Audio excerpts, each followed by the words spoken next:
श्री सद्गुरुनाथ महाराज की जय। श्री कृष्ण गोविंद रे मुरारे, हे नाथ नारायण वासुदेव। श्रीमन्नारायण नारायण नारायण, श्रीमन्नारायण नारायण नारायण।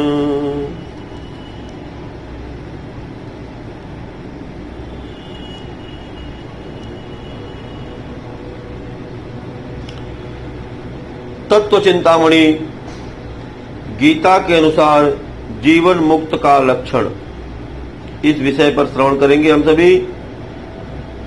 आत्मोपम्येन सर्वत्र समम पश्यन्ति यो अर्जुन, सुख वा यदि वा दुख स योगी परमो मतः। श्रीमद् भगवद गीता के अध्याय संख्या 6 में श्लोक संख्या 32 कि हे अर्जुन, जो योगी जीवन मुक्त अपनी सादृश्यता से संपूर्ण भूतों में सम देखता है और सुख अथवा दुख को भी सब में सम देखता है, वह योगी परम श्रेष्ठ माना गया है। गीता के अनुसार जीवन मुक्त वही है जिसका सर्वदा सर्वथा सर्वत्र समभाव है। जहाँ जहाँ पर मुक्त पुरुष का गीता में वर्णन है, वहाँ वहाँ समता का ही उल्लेख पाया जाता है। गीता के अनुसार जिसमें समता है वही स्थित प्रज्ञ ज्ञानी, गुणातीत, भक्त और जीवन मुक्त है। ऐसे जीवन मुक्त में राग द्वेष रूपी विकारों का अत्यंत अभाव होता है। मान अपमान, हानि लाभ, जय पराजय, शत्रु मित्र, निंदा स्तुति आदि समस्त द्वंद्वों में वह समता युक्त रहता है। अनुकूल या प्रतिकूल परिस्थिति उसके हृदय में किसी प्रकार भी विकार उत्पन्न नहीं कर सकती। किसी भी काल में किसी के साथ किसी प्रकार से भी उसकी साम्य स्थिति में परिवर्तन नहीं होता। निंदा करने वाले के प्रति उसकी द्वेष या वैर बुद्धि और स्तुति करने वाले के प्रति राग या प्रेम बुद्धि नहीं होती। दोनों में समान वृत्ति रहती है। मूढ़ अज्ञानी मनुष्य ही निंदा सुनकर दुखी और स्तुति सुनकर सुखी हुआ करते हैं। सात्विक पुरुष निंदा सुनकर सावधान और स्तुति सुनकर लज्जित होते हैं। पर जीवन मुक्त का अंतःकरण इन दोनों भावों से शून्य रहता है, क्योंकि उसकी दृष्टि में एक सच्चिदानंद घन परमात्मा के अतिरिक्त अपनी भी भिन्न सत्ता नहीं रहती। तब निंदा स्तुति में उसकी भेद बुद्धि कैसे हो सकती है? वह तो सबको एक परमात्मा का ही स्वरूप समझता है कि यदा भूत पृथक भावे अस्तमनुपस्थिते तत एव च विस्तारम ब्रह्म संपद्यते तदाह। श्रीमद् भगवद गीता अध्याय संख्या 13 श्लोक संख्या 30। जिस समय यह पुरुष भूतों के पृथक पृथक भावों को एक परमात्मा के संकल्प के आधार पर स्थित देखता है तथा उस परमात्मा के संकल्प में ही संपूर्ण भूतों का विस्तार देखता है, उस समय वह सच्चिदानंद घन ब्रह्म को प्राप्त होता है। इसलिए उसकी बुद्धि में एक परमात्मा के सिवाय अन्य कुछ रह ही नहीं सकता। तो लोक संग्रह और शास्त्र मर्यादा के लिए सबके साथ यथा योग्य वर्ताव करते हुए भी व्यवहार में बड़ी विषमता प्रतीत होने पर भी उसकी समबुद्धि में कोई अंतर नहीं पड़ता। इसी से भगवान ने कहा है कि विद्या विनय संपत्रे ब्राह्मणे गविहस्तिनी सुनि चैव स्वपाके च पंडिता समदर्शिनः। श्रीमद् भगवद गीता के अध्याय संख्या 5 में श्लोक संख्या 18 कि वे ज्ञानी जन विद्या और विनय युक्त ब्राह्मण में तथा गऊ, हाथी, कुत्ते और चांडाल में भी समभाव से देखने वाले ही होते हैं। इस श्लोक से व्यवहार का भेद स्पष्ट है। यदि केवल मनुष्यों की बात होगी तो व्यवहार भेद का खंडन भी किसी तरह खींच तान कर किया जा सकता, परंतु इसमें तो ब्राह्मण आदि के साथ कुत्ते आदि पशुओं का भी समावेश है।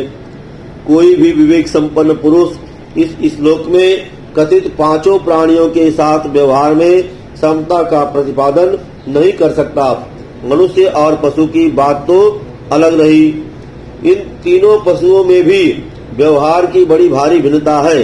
हाथी का काम कुत्ते से नहीं निकलता, गौ की जगह कुतिया नहीं रखी जाती।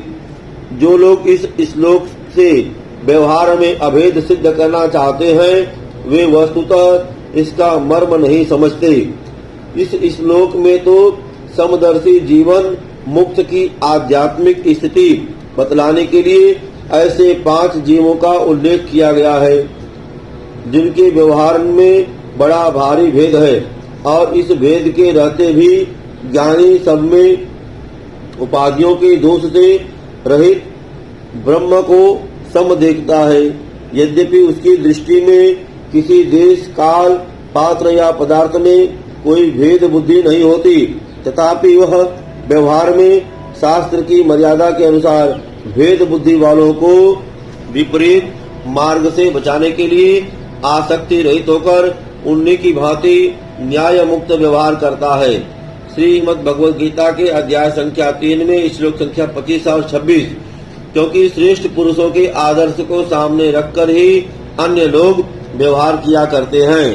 यद्यचरति श्रेष्ठ अस्तदेव तरोजना स यत् प्रमाणम कुरुते लोक अस्तदुन्वर्तते। श्रीमद् भगवद गीता अध्याय संख्या 3 श्लोक संख्या 21।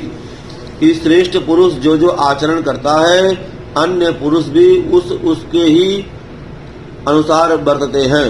वह पुरुष जो कुछ प्रमाण कर देता है अन्य लोग भी उसी के अनुसार बरतते हैं। वास्तव में जीवन मुक्त पुरुष के लिए कोई कर्तव्य या विधि निषेध नहीं है, तथापि लोक संग्रहार्थ मुक्ति कामी पुरुषों को असत मार्ग से बचाने के लिए जीवन मुक्त के अंतःकरण द्वारा कर्मों की स्वाभाविक चेष्टा हुआ करती है। उसका सबके प्रति सहज समान प्रेम रहता है, सब में समान आत्मबुद्धि रहती है। इस प्रकार की समता में स्थित हुए पुरुष जीते हुए ही मुक्त है। उसकी स्थिति बतलाते हुए भगवान कहते हैं कि न प्रह्यस्वेत् प्रिय प्राम्यम नो द्विजेत प्राय चाप प्रियम स्थिर बुद्धिर सम्मूढ़ो ब्रह्मविद ब्रह्माणि स्थितः। न प्रहस्येति प्रिय प्राप्यम नो द्विजेत प्राय चाप्रियम स्थिर बुद्धि सम्मूढ़ो ब्रह्मविद ब्रह्मणि स्थितः। श्री भगवद गीता अध्याय संख्या 5 श्लोक संख्या 20। कि जो पुरुष प्रिय को अर्थात जिसको लोग प्रिय समझते हैं उसको प्राप्त होकर हर्षित न हो, और अप्रिय को अर्थात जिसको लोग अप्रिय समझते हैं उसको प्राप्त होकर उद्वेगवान न हो, ऐसा स्थिर बुद्धि संशय रहित ब्रह्मवेत्ता पुरुष सच्चिदानंद घन परमात्मा में एक ही भाव से नित्य स्थित है।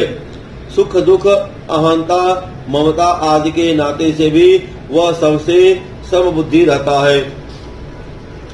अज्ञानी का जैसे व्यक्ति शरीर में आत्मा भाव है वैसे ही ज्ञानी का समष्टि रूप समस्त संसार में है। इसका यह अर्थ नहीं है कि उसे दूसरे के दर्द के रूप में ही अनुभव होता है। एक अंगुली के कटने का अनुभव दूसरी अंगुलियों को नहीं हो सकता, परंतु जैसे दोनों का ही अनुभव आत्मा को होता है, इसी प्रकार ज्ञानी का आत्म रूप में सब में समभाव है। यदि ब्राह्मण, चांडाल और गौ, हाथी आदि के बाह्य शारीरिक स्नान, खान पान आदि में समान व्यवहार करने को ही समता का आदर्श समझा जाए तो यह आदर्श तो बहुत सहज में ही हो सकता है। फिर भेद रहित आचरण करने वाले पशु मात्र को ही जीवन मुक्त समझना चाहिए। आचार रहित मनुष्य और पशु तो सबके साथ स्वाभाविक ही ऐसा व्यवहार करते हैं और करना चाहते हैं। कहीं रुकते हैं तो कहीं भय से रुकते हैं, और पर इस संवर्तन का नाम ज्ञान नहीं है। आजकल कुछ लोग सिद्धांत की दृष्टि से भी समवर्तन के व्यवहार की व्यर्थ चेष्टा करते हैं, परंतु उनमें जीवन मुक्ति का कोई लक्षण नहीं देखे जाते।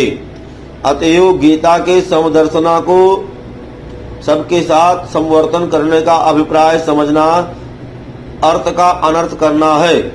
ऐसी जीवन मुक्ति तो प्रत्येक मनुष्य सहज में ही प्राप्त कर सकता है। जिस जीवन मुक्ति की शास्त्रों में इतनी महिमा गाई गई है और जिस स्थिति को प्राप्त करना महान कठिन माना जाता है, वह क्या इतने से उच्च